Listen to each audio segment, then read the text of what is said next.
আজকে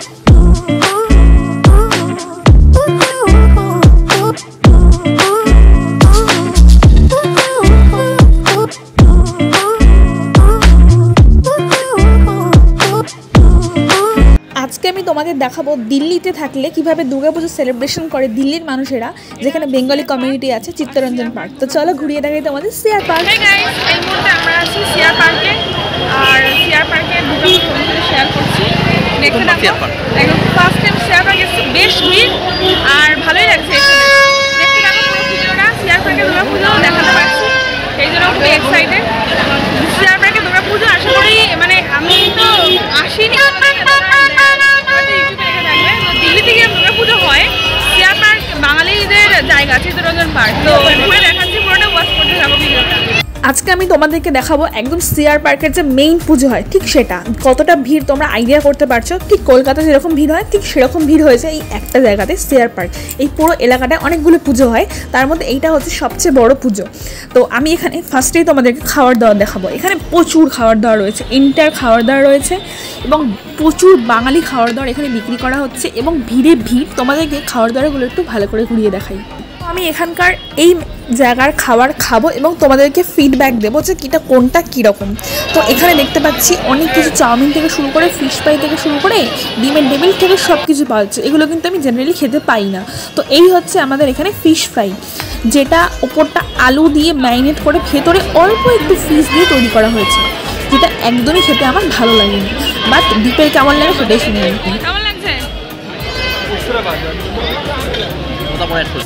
তো দ্বীপেরও মোটামুটি লেগেছে, খুব একটা ভালো লাগেনি, অ্যাভারেজ লেগেছে। তো এখন আমি খুঁজছি কিছুটা মানে খাবারের দোকান যেখান থেকে একটু ভালো কিছু খাওয়া যায়। তো এখানে প্রচুর খাবার রয়েছে, এই জন্য কনফিউজ হয়ে যাচ্ছে যে কোনটা খাবো কোনটা খাবো। তো ভাবছি সবার ফার্স্টেই এখানে একটুখানি মিষ্টি খেলে কেমন হয়। এটা পাপড়ি চাটের দোকান, বাট এখানে মিষ্টির দোকানে উল্টো দিকে রয়েছে। তো ভাবছি এখানকার ফেমাস মিষ্টি ট্রাই করব। সেটা হচ্ছে কলকাতার ফেভারিট, আমার খুব ফেভারিট, এইটা হচ্ছে চমচম, যেটা আমার ভীষণই ভালো লাগে। তো এখন একটু চমচম খাবো। তো আমি এখানে চমচম খেতে খেতে চিন্তা ভাবনা করছিলাম যে এরপরে নেক্সট কী খাওয়া যায়, কিন্তু ভাবতে ভাবতেই হঠাৎ করে চোখের সামনে চলে এলো কাবাব।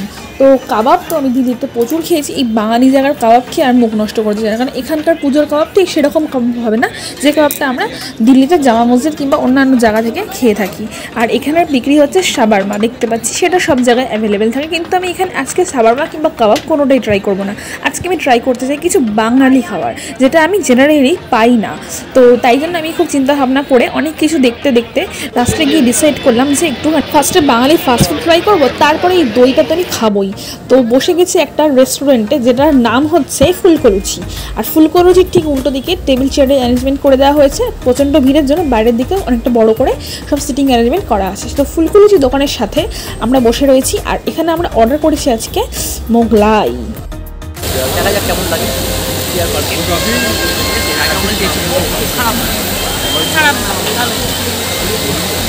আর দেখতে পাচ্ছি এরকম জমজমাট জায়গা। আশা করছি তোমাদের আমাদের ভিডিও দেখতে ভালোই লাগে।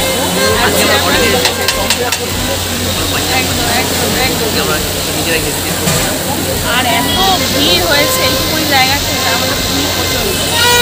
তো মোগলাই দিয়ে চলে গেছে, প্রচণ্ড খিদে পাওয়ার জন্য আগে মোগলাইটা খাওয়া শুরু করে দিয়েছিলাম। না মোগলাইয়ের সাথে দিয়েছিল স্যালাড, আর না মোগলাইটা খুব ভালো বানিয়েছিল। চিকেন মোগলাই অর্ডার করেছিলাম কিন্তু খুব বিচ্ছিরি বানিয়েছিল। পুজোর সময় কোনো খাবারই ভালো পাওয়া যায় না, সেটা সবাই জানে। আর এখন নিয়ে নিয়েছি লাল দই। এটা কি খাচ্ছ?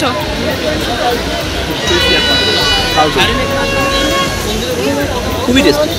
মোটামুটি লাল দইটা কিন্তু বেশ ভালোই লেগেছে খেয়ে। আর লাল দই খাওয়া কমপ্লিট হওয়ার সাথে সাথে এই যে আমাদের মিষ্টি প্রিয় লোক আবার চলে গেছে মিষ্টি খেতে, শুধু মিষ্টিই খেয়ে যাচ্ছে।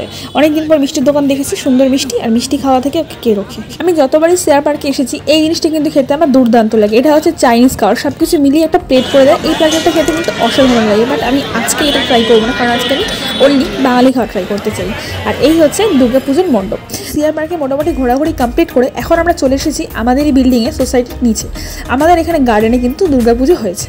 এটা কিন্তু বাঙালিদের দুর্গাপুজো নয়, কারণ আমাদের সোসাইটিতে 3-4 রকম দুর্গাপুজো হয়। এখানে বিভিন্ন জাতির লোক থাকে, তো এখানে দুর্গামূর্তি একদম 9 দিন নবরাত্রি সে পালন করা হয়।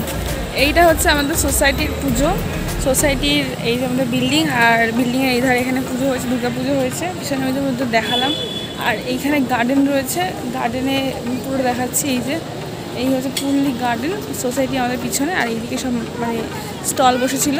আমি তো সন্ধ্যেবেলা আসতে পারিনি কারণ আমি সিআর পার্কে ছিলাম, তো এই এলাম আর এখন দুর্গা ঠাকুরটা দেখে তারপরে গেলাম। এটা পাড়ার পুজো, মারোয়াড়ি স্টাইলের, গুজরাটি স্টাইলের ওদের পুজো। এটা আমাদের পুজো নয়, আমাদের পুজো এদিকে হয়েছে। একদম সবাই মিলে হয়েছে।